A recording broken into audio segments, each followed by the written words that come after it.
The process begins with the ingestion of this peanut butter jelly sandwich into the oral cavity. The PBJ stimulates the salivary glands to release saliva, which has enzymes such as amylase, which breaks down the starch found in the bread into smaller polysaccharides. Teeth break down the food mechanically, while the tongue rolls the food into the bolus and pushes it back into the pharynx. The pharynx leads to the esophagus, where the smooth muscle rolls the food down slowly using peristalsis into the stomach. The stomach acid, hydrochloric acid, has low pH, which helps denature the proteins found in the peanut butter, while pepsin and trypsin and chymotrypsin break down the polypeptide into smaller amino acids. This does not hurt the stomach because pepsin is kept in the inactive form found in the gastric glands. Once it leaves, it mixes with the hydrochloric acids also produced in the gastric gland, making it active. This protects the stomach. Every 2 to 6 hours, food will move into the small intestine by a sphincter. The first 25 centimeters of the small intestine are known as the duodenum, where there are enzymes from the pancreas, liver, and gallbladder.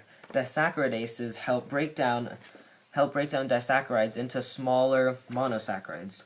Also, there are bile salts that serve as emulsifiers that help break down the lipids.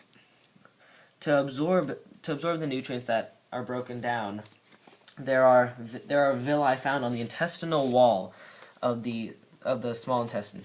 The villi are used for absorption, and to maximize the surface area, there are more villi called microvilli that are found on each villi. This helps maximize on the nutrient absorption.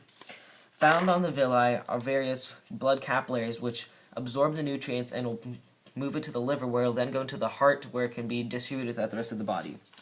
After the small intestine comes the large intestine. The large intestine is smaller but has a bigger diameter.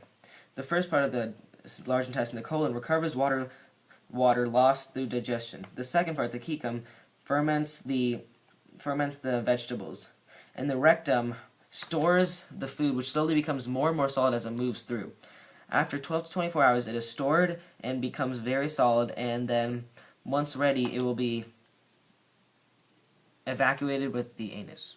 Go. I don't know.